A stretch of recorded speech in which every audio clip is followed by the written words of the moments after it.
Hello, friends. Robert Bevan here, author of the Caverns Creatures series of comedy fantasy novels and short stories. With me is Sam West, and today we are breaking down our picks for the top 5 and one worst level 4 cleric spells. This was a short list to choose from. I never realized just how dependent on domain spells clerics were until I looked at these and I was like, oh, there are 8. We're picking 6 of the 8 to talk about today. Probably worth noting, these do not include domain spells. We're just looking up Yes. generic cleric list spells. And these also, clerics are prepared casters, so the utility, niche ones tend to be better because you don't have to, put them on your sheet forever. You just take them when you need them, which is a boon, because there are, a surprising amount of niche ones here. We'll have to get into it. Or I think we actually might, because of how mediocre I find almost all of these to be, I'm pretty sure we're going to cover all 8 just by through sheer variance, because we have to talk about 6 anyway. So there's very likely going to be a good chance that we just cover all of them. Something interesting here. I'm counting 10. 10? Are you on Yeah. D&D Beyond? No, I'm on my own. No, I'm on the Caverns Creatures website. There's 10 4th level ones? That's, all right. Do you have your list up? Yeah. All right. I've got Aura of Life, Aura of Purity, Banishment, Control Water. The only 2 I didn't have were the auras, but I now found my worst, so that was easy. Right. Thanks for that.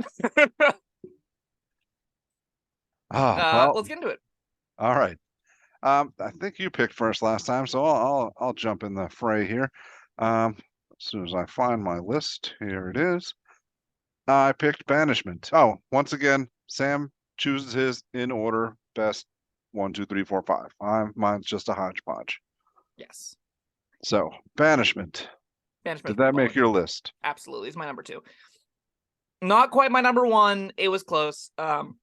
Banishment's just a save or die. That's a really good save or die. It puts something where you want. It takes something and goes, hey, I don't want you in this fight right now, and it goes away forever. And that's great.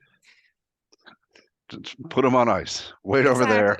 I gotta kill all your friends, and then you can come back and be horrified at their corpses, and then I'm gonna kill you.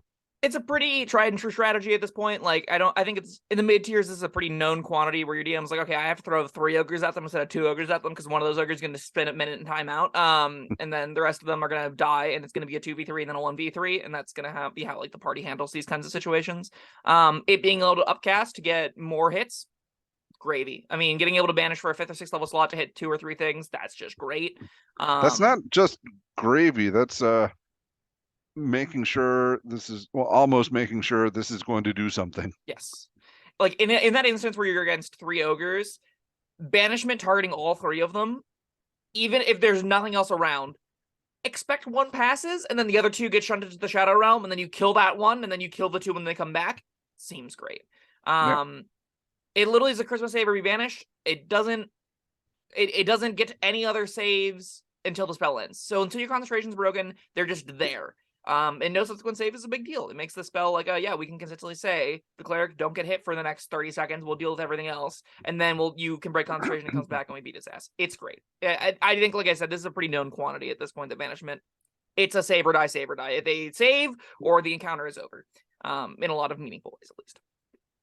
All right, we are in agreement there. What have you got? All right, my number 1. This was, I think, the easiest one for me just because I really like how it plays. Guardian of Faith. That made my list, yes. I think we're gonna have a lot of similar ones here. I have no idea what happens after this. Third and below, I was like, ooh, what? I think I had a time with 3? Well, I'm looking at my list again. Oops, that's not it. Yeah, I had easy 3 and then 2 stragglers and then a pretty easy worst. Yeah, you found it for me. I can't believe I didn't. I don't know why they didn't come up on either of the sources I use, but yeah, there's a really easy teasing it, really easy last place option here. Yeah. So Guardian of Faith though, Guardian of Faith is sweet, and we talked about it kind of briefly when we talked about on Spirit Guardians last week. I think that's actually a little worse than Guardian of Faith, where the way clerics handle area of effect damage versus the way wizards handle area of effect damage. Clerics have a little zone around them. They create this little bubble of damage that it rewards you sort of sticking in with the group. It rewards defensive play patterns where you're locking down specific areas around you. to do large amounts of damage, and it also deals damage in a little bit of a different way. They tend to do persistent over time damage, where wizards are big one explosion fireball. Wizards have like other area effect consistent damage effects, but like for clerics, this is more their wheelhouse as far as how they do their damage. Guardians of Faith also just does a flat rate. You get 60 damage in total. If a creature passes, it takes 10. If it fails, it takes 20. So you get this kind of neat, you get this neat little game where you're always dealing 60 damage, and whether things pass or fail, you kind of want lower HP targets to pass, so they take just enough damage to kill them. Then you also have to have that weird question of, well, does the overkill damage take away from this pool? I rule no. I don't know if that is rules as written. Like, I don't know if that's exactly how it's supposed to be ruled, but that's how I tend to play the spell, because the spell's not that busted. It's 60 damage for a 4th level spell. It hits a set number of creatures. Against one creature, 60 damage, excellent. Top tier. Put this down, run up to the dragon. It lasts 8 hours. You got it right on top of you. It's gonna just wail on that dragon. If it takes 6 turns, it's taking 60 damage over 6 turns. That's great. If you've got 5 or 6 little things, it's good too. But it's stationary, right? I mean, yeah, I'm sorry. You run up to the dragon and put it down. But the dragon can leave that area. Absolutely can, yes. Yeah. But if it wants to kill you, yeah, I mean, you're saying this was slightly better than Spirit Guardians. I was thinking I disagree. Fair. Only because with Spirit Guardians, you can run at the dragon or run at whatever you want to kill. You're controlling it.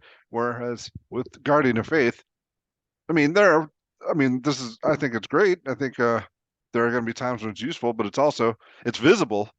That's true. So, a large spectral guardian appears and hovers for the duration of the unoccupied space. So, like, the creatures that have to go, the goblins are all like, I'm not going near that. I don't know what you're talking about, boss. That thing's gonna kill me if I go within 5 feet of it, regardless of my save.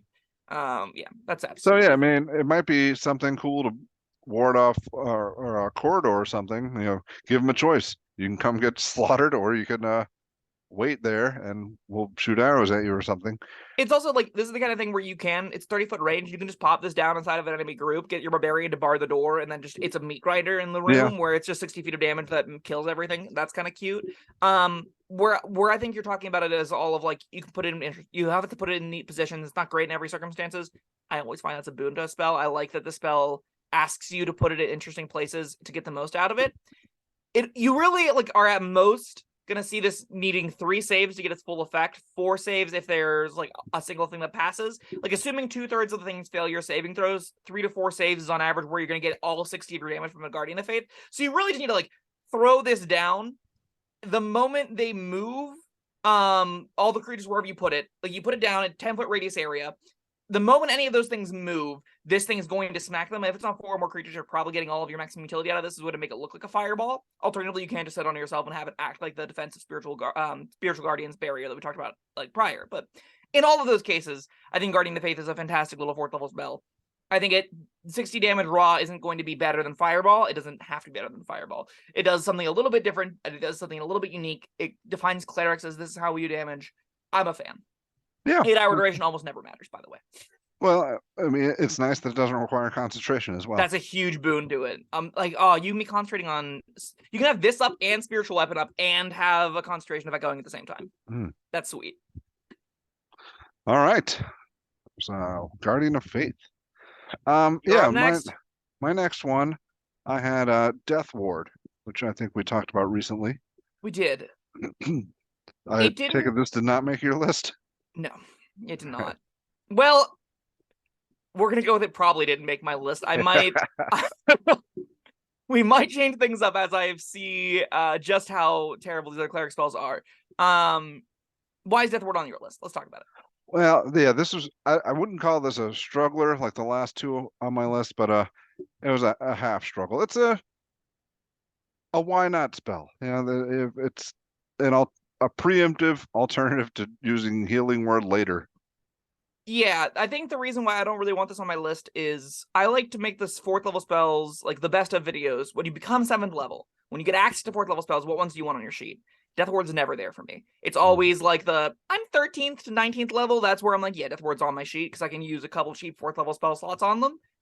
I don't love casting my highest level spell slot on just a Death Ward, on just a preemptive Healing Word that may not matter. That's not something I'm super interested in. I think Healing Word in the tier you get this is way better than it. Again, that being said, though, in the upper tiers, if you have, again, 2, 3, 4th level spell slots lying around that you just want to be like, okay, great. After the long rest, Death Ward, Death Ward, Death Ward, we go off adventuring. That's not a bad play pattern at all. And like the other, its competition is not particularly stark, right? Like outside of Guardian of Faith and Banishment, I mean, in Banishment you're happy to outcast, like we just said. There's lots of room for you to have leftover 4th level spell slots just laying around. So if you're not getting great domain spells, this is a prime place to put them probably. All right. Yeah, we recently did a Death Ward video. We don't have to go too much into it. I wasn't super excited about this pick, but yeah, like I said, we didn't have much to choose from 4th level. That's true. All right, what else made your list? I cannot believe it did. I'm looking at it, I'm like, I'm really about to say these words. This should be an endorsement of just how bad I think the 4th level cleric spells are. These are quite bad. However, in the situation where it is good, I think Control Water is exceptional. And because it's a prepared spell, I think it's the kind of thing where if you know you're going to do the pirate thing, putting Control Water on your sheet is pretty excellent. We talked a lot about it. We had a big talk about this one recently and got a lot of comments, but most of it came down to it's amazing if you're in a water environment. Yeah. And I'm normally not, and most players normally aren't. Yeah, because outside of that, it's not amazing. Yeah, I mean, like some of the modes are old, like redirect flow only usable at running water. Part water, I don't know, I think is usable even with running water. Like there's better things to do than part water. Flood is well, it was talked about like in the comments. People talked about part water to expose underground or underwater tunnels and things like that, or structures. This is a D&D world. This could happen. You see this face? Yes, this face I is do. Unimpressed.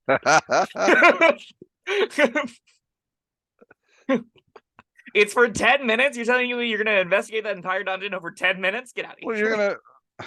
No. Water breathing exists. It's a ritual spell. Get out of here. You don't need that. Unimpressed commenters. Unimpressed. Yeah, but water breathing doesn't protect you against sharks. Parting the water, having them like swim out and flop around in the empty space you've created. That's hilarious and keeps you safe. It's cute. I don't think it's good. I think it's cute.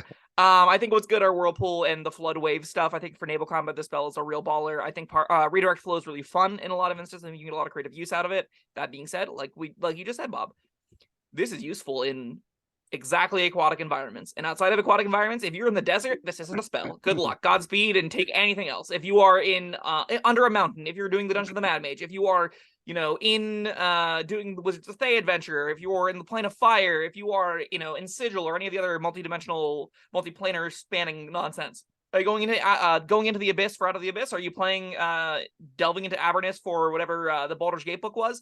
Yeah, in all of those settings, the spell is uncastable. So that's why it's like, if you're doing the pirate thing, if you are around rivers frequently, if you're doing, I think even like if you're in a situation where you're doing large scale hex crawling exploration, where you're more likely to be using and caring about things like rivers, this spell becomes something you can care about preparing 99% of the time. Otherwise, though, this is spell thing you prepare on a specific setting, in a specific setting, though. Sinking ships is great. Having a big whirlpool effects control environments is pretty cool. You could do some neat stuff with it. There's a MacGuffin, a piece of treasure you're looking for at the bottom of this cell phone lagoon. Yes. Yeah. But the lagoon is crawling with aboleth babies. Sure. They have to be non-amphibious. That's a really important note. They have to be exclusively aquatic, because if they're amphibious, they go, okay. And they just hang out in the open air. All right. Well, yeah. Control Water made your list. That's fine. Did it make yours? No, it did not, but it could have, compared to my other two picks. Such as? Such as all these icons look the same. There it is. I picked Stone Shape. That's a thing I did. Too. Did you? Oh, all right. It's my number 5. Yeah, I mean, I figured. I don't love that. Not super excited about it. I'm not proud of it. But I mean, it does some things. You can shape stone, make weapons or statues or art, or you can go through walls and it's. Have I ever put a 2 on my top 5 before until now? I'm pretty sure the spell's a 2, and it made my top 5. Like, you can make some weapons. out of stone. That's Cool. You not could just use typically a great weapon your material. weapons. Yeah, Yeah. but I mean, you could I do other things like you can make I don't know, just a bar to put through a door handle. sure. I Yeah. think this most of the time looks like pass wall, and I think in that instance is pretty good. I think that's like the most usable instance of this is there's a stone corridor, there's a room to your left, be like, hole, in we go, and then it's there forever. And you just have this stone-shaped door or stone-shaped hole in the wall, whatever you want it to be. You can make physical doors and stuff with this if you want to be like lock this passageway with an actual physical door. Cool. It is an action for a door, kind of, if there's nearby stone you can use. I think that we've covered the vast majority of its use cases in this All right. small 30 seconds. Now, duration instantaneous. That means whatever you create is It's permanent. there Yes. forever. All right. Well, there you go. You're making your structures a wall of stone, and use this to make doors and windows. I knew that's why you would love it. I thought that I was going to didn't be the say I main love reason it. This was a struggler. I thought that was going to be the number one reason this made your list, is because it goes in the Wall of Stone civilization builder game. That I'm getting more and more aligned. Like, maybe I do just like see what I can do over a weekend, drafting up some ideas for making that a real let's play experience of being like, here's a solo playbook, you sit down with it, you play for an hour, and you build your own little city. I think it's cute. I do like the permanence does feel fun to use. It very rarely is going to come up more than once where you're going to be like, oh, hey, look, I made that door. Remember when I made that door 3 sessions ago? And then you walk past the door and then you're done. But there can be some meaningful, like, there are ways where you can say that there was a door here. There is no longer a door here by like stone shaping closed a passageway. That's not nothing. You can do some neat things where you like roll a boulder into it and melt it into the wall. It's there forever now. They have to find a way around or break through it, and that's a huge pain in the butt for a lot of monsters. It pairs well with strength-based ability checks. It pairs well with creative adventuring. I think that its use cases, as far based on the rest of this 4th level cleric list, this is kind of the best you get when it comes to world exploration options. So like that, I think on its own stakes it has a little bit higher of a cleric pick than it does for the druids wizards that get this. I'm still not super excited by it, but it's probably fine enough. All right, this conversation has made me feel better about picking it. Great success. Oh. Yes, maybe that should be my number 4. Well, I don't know. That depends on what your number 5 is, I suppose. Is freedom of movement good? Not really, but it's also on my list. Yeah, I don't know if we've talked about this one yet. The really big boon to it is it doesn't take your concentration. If this took your concentration, I'd be like, this isn't a spell. It doesn't, though. I think this is kind of similar to Death Ward. In that, like, if you've got 4th level spells lying around, you can pick it up. It's particularly good whenever you're going against things that you have, like if you're going against ghouls, things that you know paralyze you. This beats that condition. If you're going against ropers, this beats the restrain condition. If you're going against specific targets that are known for grappling, freedom of movement seems like an easy way to be like, the barbarian doesn't have that problem anymore. I don't have that problem anymore. The fighter doesn't have that problem anymore. And you just give them that boon for an hour. I was thinking, you're about to be arrested. Sure, that also helps. Or you're just intentionally giving yourself up. Yeah. All right. Put the cuffs on, officer. This definitely, I think, would benefit a lot if it had like a little bit of pass wall-y stuff to it. If you could like slip through, if it gave you like the amorphous trait, which lets you move through thin spaces and make you like ooze, like kind of like master your way through stuff. I think you're asking a little much of it. What I think right now it could be a 2nd level spell, and I'd be like, it's fine. This is a 4th level spell. It is a 4th level spell, yes. I don't think I'm asking a lot. I think there's a reason this struggled to get on both of our sheets, and I'm like, is this better than Stone Shape? I'm kind of going back on that now. I don't know. It's definitely better than the worst option, and I don't know if it's better than some of the other, like, divination isn't great, but it could be here. I don't love Death Ward, but it might earn the spot over this, because you, at least upper tier, you absolutely prepare Death Ward. I don't know if you ever prepare Freedom of Movement. I think it's a contender. I think you can probably, again, in very niche encounters, find use in this. Beyond that, this is something you prepare whenever you're going to go fight rovers. You prepare this when you're going to go fight ghouls. You prepare this when you're against, like, the dragon with paralysis breath. Yeah, that's kind of it. So it has uses. Yeah, it has a couple times we'd be like, I prepared this. With the list we're given here, that's enough to put it on. It really is that low of a bar. It's really tragic. For Wizards, we're like, oh man, there's so many good options that this could have made my list, and this could have made my list, and this. And for Clerics, we're like, we got 10. Half of these have to get talked about. So. All right, and I think we probably have the same for the worst. I mean, they're both quite bad. Why don't you go for it? Tell me which one you picked. Aura of Life. Aura of Life is really terrible. It's also my worst. We can talk about Aura of... I'll honorarily say mine's Aura of Purity, because that one's also terrible. I did consider both of them. And I considered Divination, but that was my own personal bias. I will respect the integrity of these lists and not bring my metagaming bias into it. If you never have before, why would you start now? Did I on the list? Yes, I know I bring. All right, well, whatever. Starting now. Integrity all the way. I'm pretty sure I'm more than one of your least favorites where I just really hate the spell. Like Augury, I'm pretty sure was your worst second level cleric spell because you just really hate Augury. All right, well.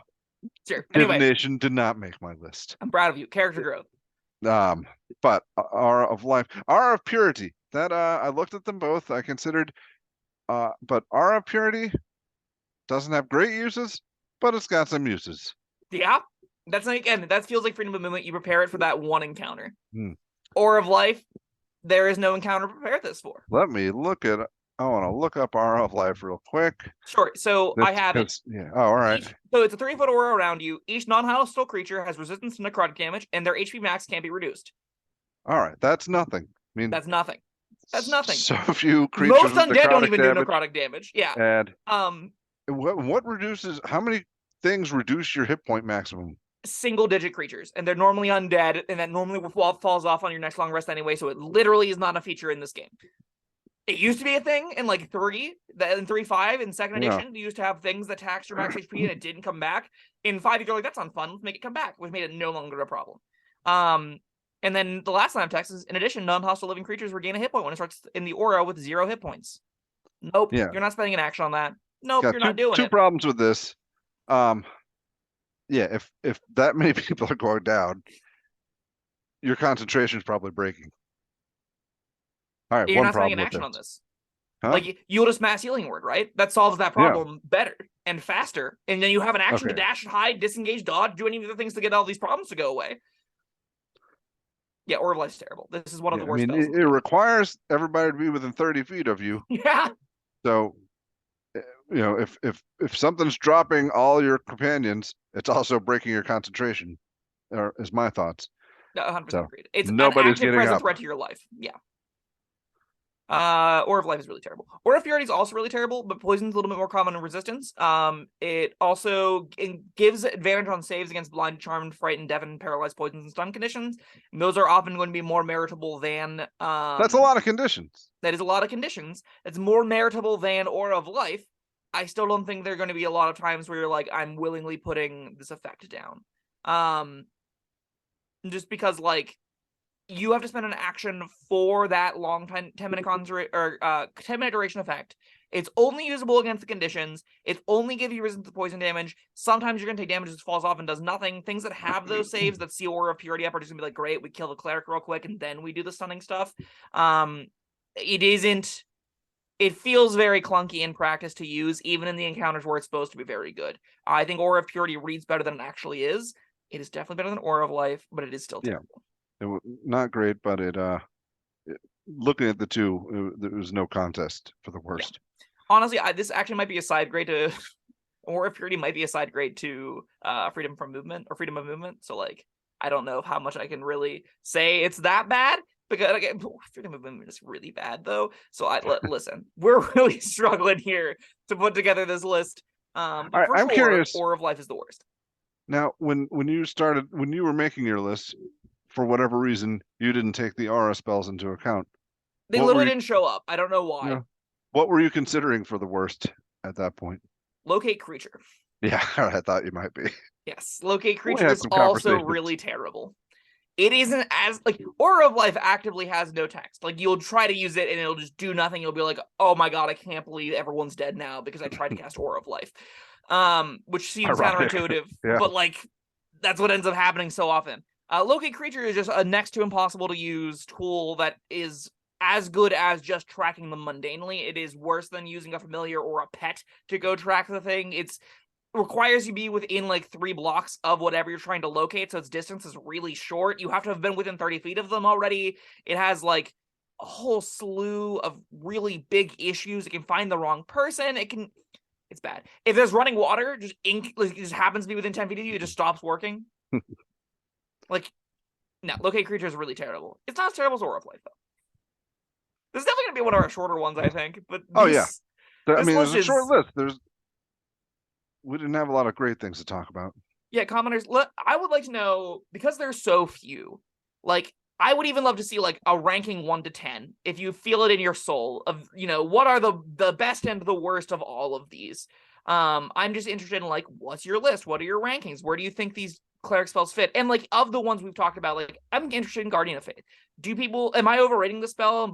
Is Bob Moore right? And this isn't really that much better than Spiritual Guardians, and it may not even be that good. I saw some people talk about Spiritual Guardians in our last video comments that was like, this spell's not that great. I'm like, I kind of disagree, but I'd love to see more of those ideas, thoughts, and opinions. I think there's some interesting talking points to be made with the 4th level cleric spells, namely how middlingly bad they are. So let us know. And how few there. I was thinking, all right, well, cleric spells, maybe they just don't get as many in the upper tiers. But looking forward, 5th level, there's a bunch more. 6th level is a fair amount. 7th level is getting. Yeah, 8th level is only 1, 2, 3, 4. But That'll be a short video. yeah, so that 9th level, there's 5. But yeah, I was genuinely baffled because, like, you're right. There's more 5th level slots or 5th level spells than there are 4th level, and there's about as many 6th as there are 4th, and that's wild to me. Yeah. Here we are. Oh well. You know, maybe they're going to be putting out some new books in this year. Maybe we'll get some more 4th level cleric spells out of them. Yeah. I mean, I'm truly also amazed. Like, from Xanathar's Guide to Everything and Tasha's Cauldron to Everything, did we see a single new 4th level cleric spell? I don't think we did. Yeah, there's not a single one. We got like 8 new 2nd level wizard spells, and we got 0 new 4th level cleric spells. That's crazy to me. All these are, I think, all but the aura spells are in the SRD. That's crazy. Yeah, That's probably. Crazy. All right. Well, that was our 4th level cleric spells. Thank you, Sam, and thank you everyone for watching. Like Sam said, leave us your thoughts in the comments. We'd love to read them. And stay tuned for a level 5 coming up in a week. And that should be a more interesting list where we're not like, this spell's pretty bad, but I guess it's our top 5s. And yeah, check us out.